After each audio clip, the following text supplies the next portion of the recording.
ओम स्वास्थ्य प्रेमियों, हम चाहते हैं कि हम स्वस्थ रहें, पर हमें प्रयास करना होगा, साधना करनी होगी।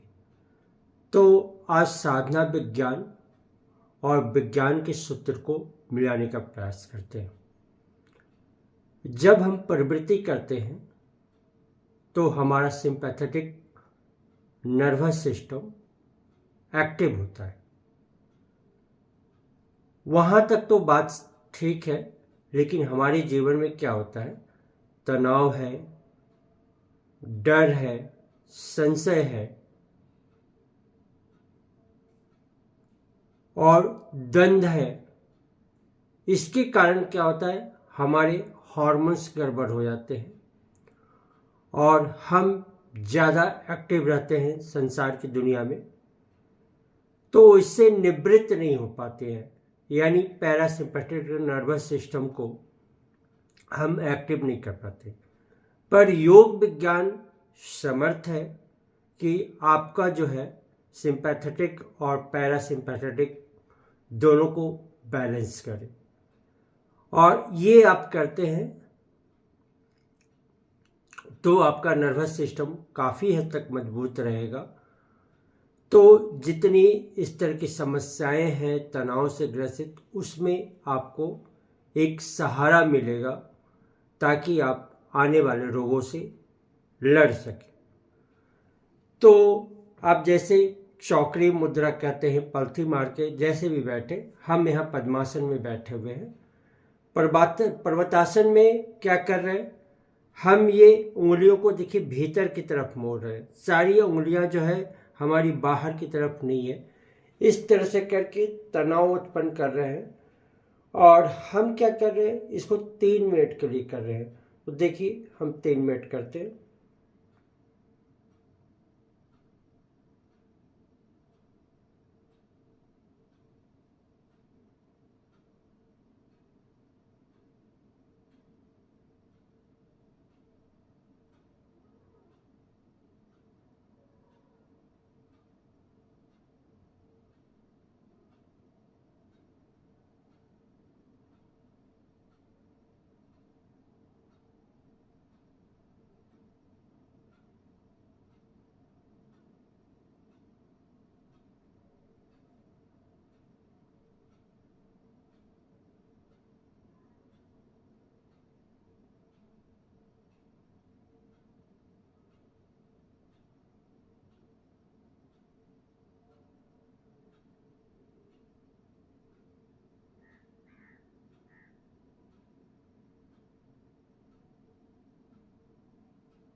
इसके बाद 3 मिनट के बाद 3 मिनट तक अपने शरीर में उसके परिवर्तन के प्रति जागरूक होंगे।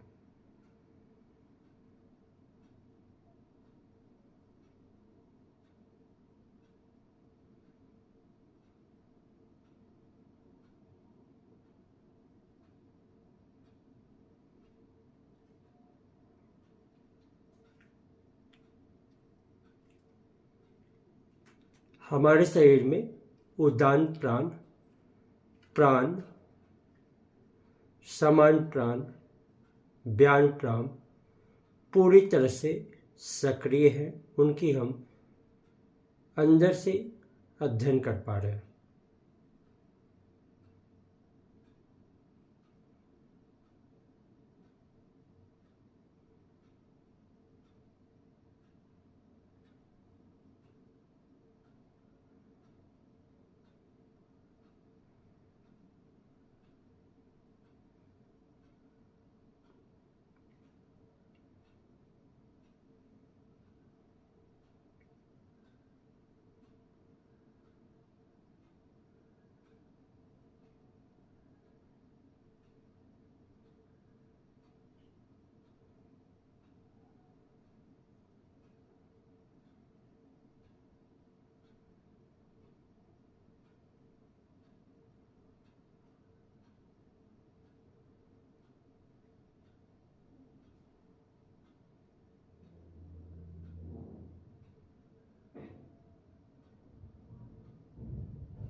सूत्र याद रखिए, जितनी देर आसन उतना ही देर विश्राम। मोटे तौर पर समझने का प्रयास कीजिए। मैंने हाथों को रख के ऊपर की तरफ तनाव किया और उतना ही देर विश्राम किया और शरीर में रक्तों के संचार, प्राण के प्रवाह को अनुभव कर पाएंगे। अगर आप प्राण के प्रवाह को अनुभव कर पाते हैं तो आपके स्वास्थ्य में आमूलचूल परिवर्तन होगा और उत्तम स्वास्थ्य की प्राप्ति होगी। जो हमने सिंपैथेटिक नर्वस सिस्टम और पैरासिम्पैथिक नर्वस सिस्टम की बात की थी, तो श्रम के बाद विश्राम अगर समय बराबर रहा तो आप जो है कम से कम सुबह शाम कीजिए, देखिए आपको उत्तम स्वास्थ्य मिलेगा, ऐसा हमें पूर्ण विश्वास है। तो आज हमने सीखा कि नर्वस सिस्टम को कैसे स्वस्थ रखें। अगर इस वीडियो की जानकारी आपको अच्छी लगती है तो आप लोगों तक फैलाइए, ये सामाजिक कर्तव्य है और हम अपने अनुभव को आपको बांटते रहेंगे ताकि स्वास्थ्य के लाभ हो। हमने जो बरसों से अनुभव किए हैं अपनी साधना के द्वारा, वो आपको बताने का प्रयास करेंगे और इसका आपको प्रभाव पड़ेगा, ऐसा हम आपको पूर्ण विश्वास है। समय दीजिए, धैर्य रखिए और लगातार प्रयास कीजिए। जब आप इसको 10 दिन लगातार कर पाएंगे तभी आप बोल पाने की स्थिति में होंगे, अनुभव कर पाने की स्थिति में होंगे, तब आप अपनी फीलिंग्स को, अनुभव को बांटेंगे। तो जो भी कमेंट्स है उसको आप पहले अनुभव कर लीजिए, उसके बाद कमेंट्स कीजिए। धन्यवाद। हरिओम। ओम शांति।